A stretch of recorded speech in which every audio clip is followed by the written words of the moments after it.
kalau ibu-ibu mempunyai harta benda, suaminya tidak bekerja, lalu ingin sedekah, lebih bagus disedekahkan ke suami dulu, ke anak dulu, nggak usah disedekahkan ke Pak Lurah Randuagung. Wes oke wonge ya.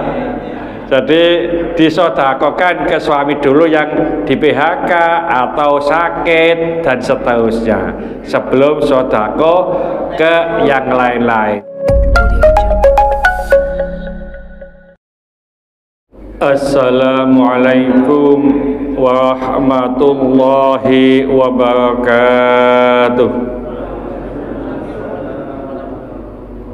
Bismillahirrahmanirrahim.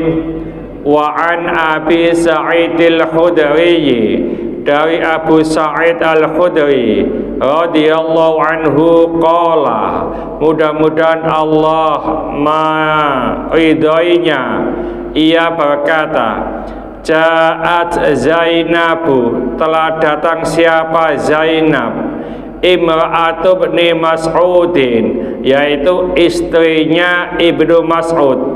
Faqalat, lalu Zainab ini berkata, Ya Rasulullah, wahai Rasulullah, innaka sesungguhnya engkau amartal yauma bisadaqati, memerintahkan aku hari ini untuk bersedekah. Wa kana indi huliyun li, dan adalah di sisiku ada perhiasanku. Faratu anta saddaqa bihi, lalu aku berkeinginan, berkehendak untuk mensedekahkannya. Faja'ama ibnu Mas'udin, lalu Ibnu Mas'ud itu punya anggapan, annahu, bahwasanya Ibnu Mas'ud wa waladahu, dan anaknya, ahakku itu lebih berhak, man atau saddaqu bihi alaihim, yaitu orang yang aku sedekahi dengan perhiasanku itu. Faqala Nabi sallallahu alaihi wasallam, lalu Nabi sallallahu alaihi wasallam bersabda, Shadaqa Ibnu Mas'udin, benar apa yang dikatakan oleh Ibnu Mas'ud. Zaujuki wa waladuki ahakku man tasaddaqti bi alaihim, suamimu, anak-anakmu itu lebih berhak terhadap sedekah yang kau berikan kepada orang lain. Rawahul Bukhari, diriwayatkan Imam Bukhari. Hadis ini menjelaskan bahwasanya Zainab, istri Ibnu Mas'ud, kita tahu Ibnu Mas'ud itu adalah dulunya Pak budak, ya. Beliau orangnya hitam, kecil, lalu pentis, pentis itu ya, itu kecil, ya, betis ya. Suatu ketika ngapunten izaro atau sarungnya Ibnu Mas'ud ini tertiup angin, betisnya itu kelihatan. Sahabat-sahabat yang lain mentertawakan. Lalu Rasulullah agak marah. Kenapa kamu tertawa? Itu ya Rasulullah, betisnya Ibnu Mas'ud kecil hitam. Apa kata Rasulullah? Seandainya betisnya Ibnu Mas'ud ini ditimbang dengan gunung Uhud, jauh lebih berat daripada gunung Uhud. Ya, jadi Ibnu Mas'ud ini adalah asisten Rasulullah Shallallahu Alaihi Wasallam. Di mana di situ ada dua orang, Kak. Ada Anas bin Malik, ini adalah khodim atau pelayan Rasulullah selama 10 tahun. Jadi kalau umpamanya kemana-mana itu melalui Anas bin Malik. Tapi kalau Ibnu Mas'ud tidak. Dan Ibnu Mas'ud ini setiap Rasulullah kemana saja ikut. Umpamanya mengambilkan air wudhu Ibnu Mas'ud, sendalnya kalau dilepas Rasulullah itu yang nyangking, yang megang itu Ibnu Mas'ud, ya. Nah, oleh karena itu Zainab ini orang yang mampu. Ibnu Mas'ud dulunya itu budak, sehingga kemampuannya juga tidak banyak.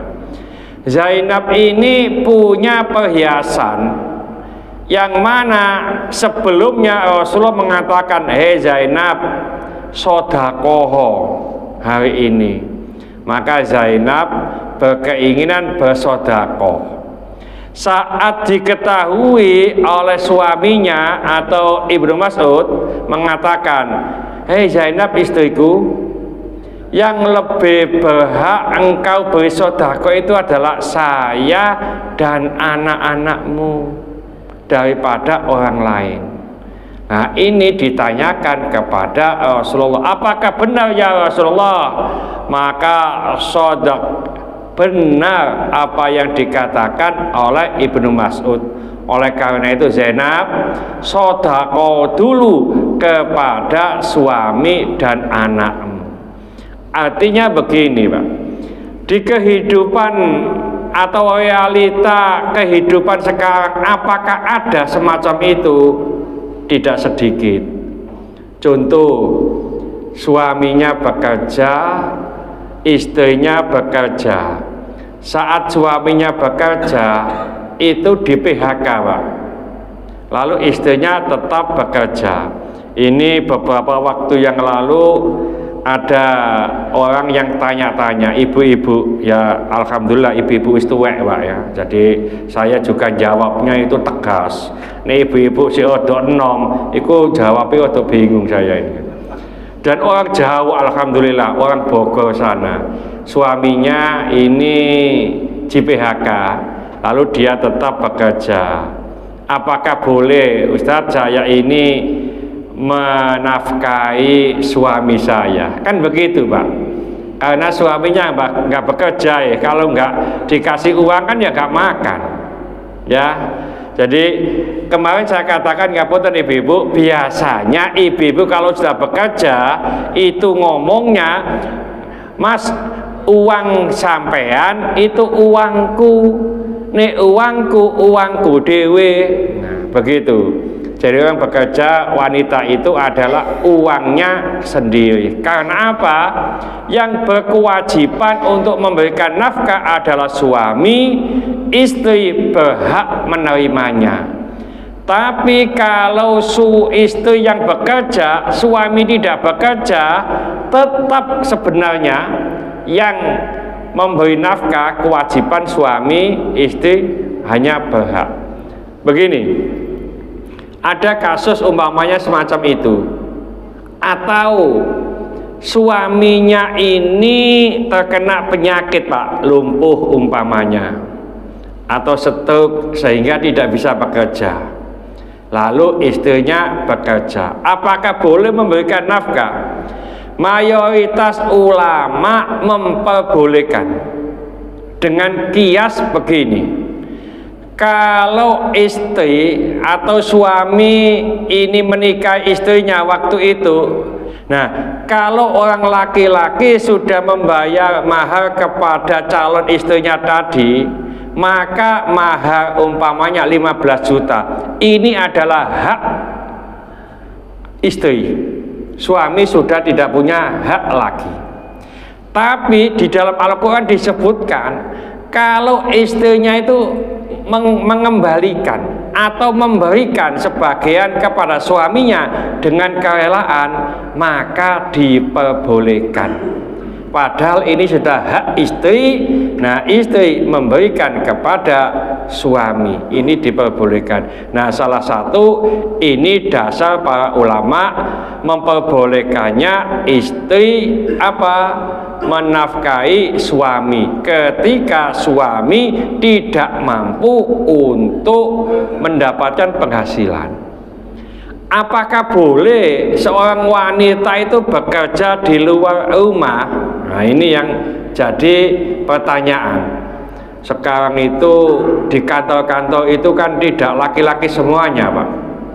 apalagi kalau perusahaan sing didelek iku pegawai pekerja perempuan.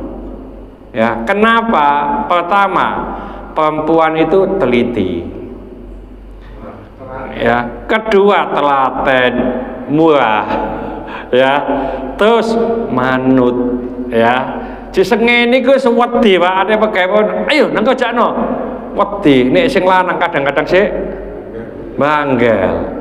Ya makanya banyak perempuan. Begini, pekerja perempuan itu boleh.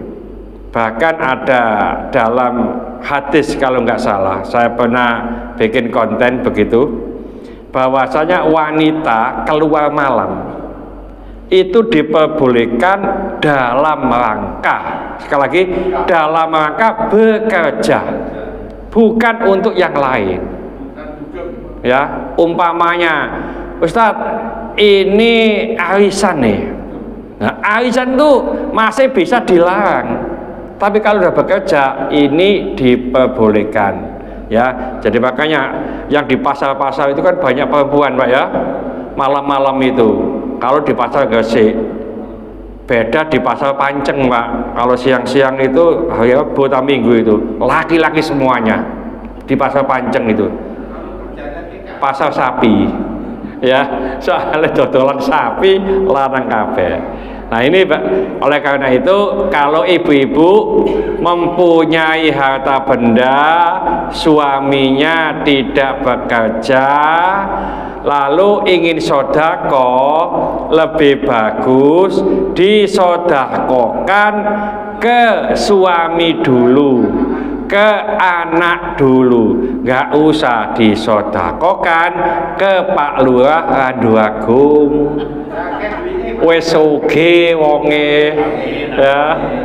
Jadi disodakokan ke suami dulu yang di PHK atau sakit dan seterusnya sebelum sodako ke yang lain-lain. Jadi zaujuki wawaluduki ahakku mantasodakti bi alaihim. Suamimu, istri, anak-anakmu itu orang yang lebih berhak kamu beri sodako dengan perhiasan itu.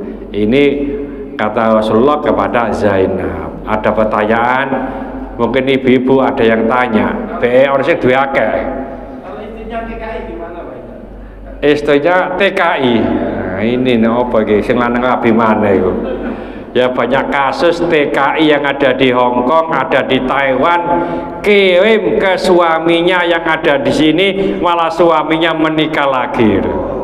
Ya ini yang repot. Sama ya, jadi TKI itu dalam rangka bekerja ya, jadi masih diperbolehkan selama, sekali lagi selama ada izin suami, maka istri diperbolehkan bekerja.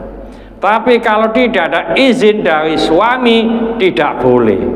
Suaminya umpamanya gajinya Pak ya, gajinya umpamanya 20 juta 2 tahun, umpamanya 20 juta itu namanya didilan itu ya. Jadi kalau memang suaminya mampu, terus istrinya itu